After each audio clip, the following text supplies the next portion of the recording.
Bir umut vardı küçük içimizde. O da neydi? Erdoğan İstanbul Büyükşehir Belediyesi Başkanı iken işte İstanbul'un kuzeye doğru büyümesi bir cinayet olur demişti. Dolayısıyla büyük olasılıkla 3. köprü yapılırsa bile 1 ve 2. köprüler arasında bir yere yapılacaktır diye düşünüyorduk biz en azından.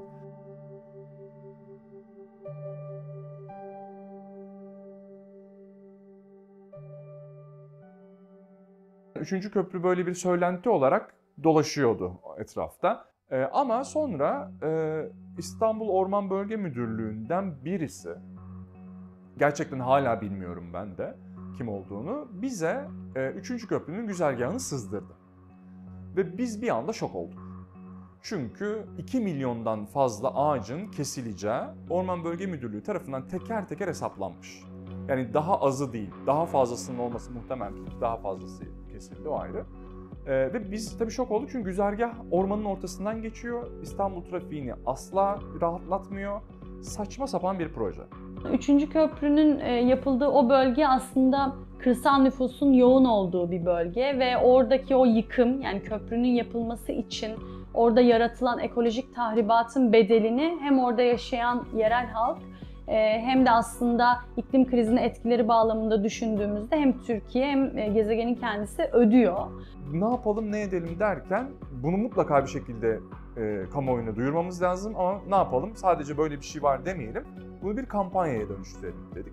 Ben dedim ki bunu yaparım. Diğer yeşillerden de destek geldi ve biz bir kamuoyuyla öncelikle bu katliamı duyurduk. Yani böyle bir projenin olduğunu. Daha sonra öğrendik ki İstanbul Orman Bölge Müdürlüğü bayağı karışmış. Yani bu nasıl sızar vesaire diye hiçbir resmi açıklama yapılmadı. Ne yalanlandı, ne işte bizimdir dendi. Burada kritik olan bu tarz rant projelerinin aslında ne ekonomik olarak artık gelir getirici olduğunu düşünmek, ne de yaşam dostu, doğa dostu olduğunu düşünmek. Bunun ötesine geçen bir perspektif gerekiyor diye düşünüyorum. 2 milyon ağacı 2 milyon İstanbullu korusun istedik. Yani İstanbullulara mal etmek istedik bu kampanyayı. Ve Yeşiller Partisi adını ve logosunu geri plana ittik. Ve dedik ki İstanbullular buna sahip çıksın. Çünkü onların ağaçları ve yerel politika tamamen bu. Ama bu orman bizim değil, İstanbulluların. O yüzden İstanbul'daki sivil toplum kuruluşlarına ve halka gitmeye başladık.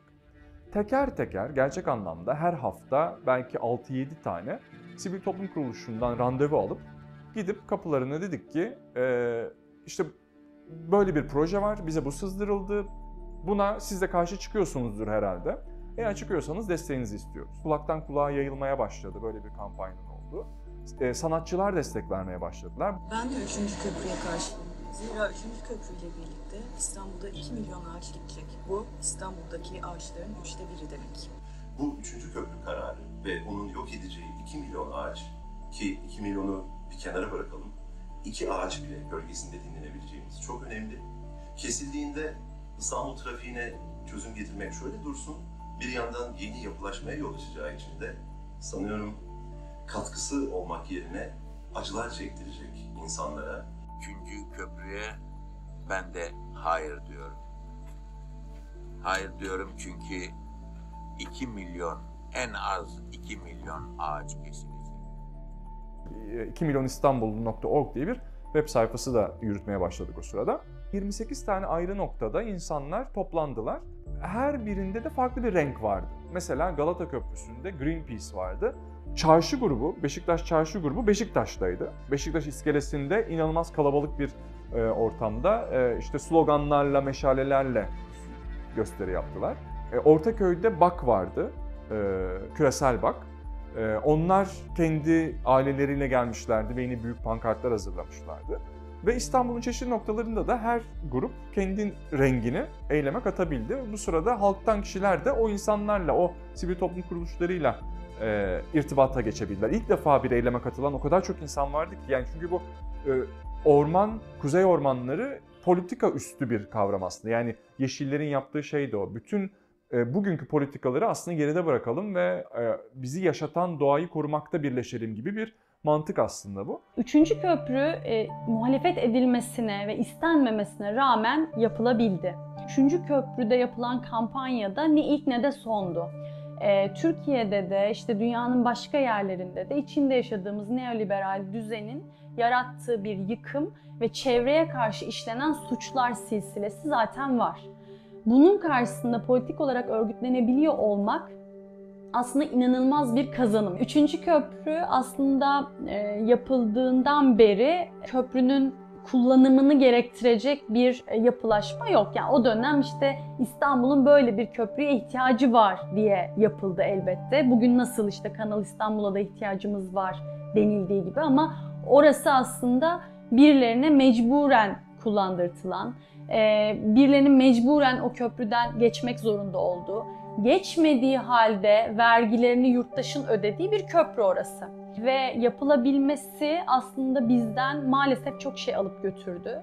Burada her zaman şunu görmek gerekiyor.